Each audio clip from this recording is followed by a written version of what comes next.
জগন্নাথ মন্দির 18 বছরের জন্য বন্ধ হয়ে যাবে, এই একটি ভুল করলে। অনেকে জানেন রোজ এই মন্দিরের পতাকা বদলানো হয়, আর তার জন্য পাণ্ডারা বিনা কোনো সুরক্ষা না নিয়ে 214 ফুট উঁচু এই মন্দিরের উপরে নিয়ে যায় এবং পুরানো পতাকা বদলে নতুন পতাকা লাগিয়ে দেয়। ভুল করেও যদি একদিন এই ধ্বজা বদলানো না হয়, তাহলে এই মন্দির 18 বছরের জন্য বন্ধ হয়ে যাবে।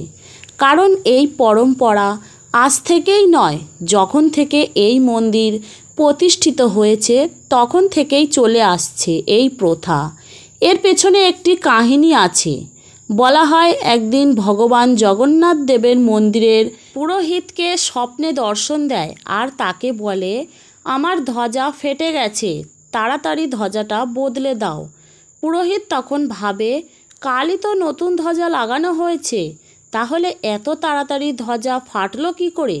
পুরোহিত সেখানে গিয়ে দেখে সত্যিই সেই ধ্বজা ফেটে গেছে আর পুরানো হয়ে গেছে। তখন থেকেই আজ পর্যন্ত এই প্রথা চলে আসছে। তো বন্ধুরা, এই ছিল আজকের ভিডিও। আরও নতুন নতুন কাহিনী শোনার জন্য আমার চ্যানেলটিকে অবশ্যই সাবস্ক্রাইব করবেন।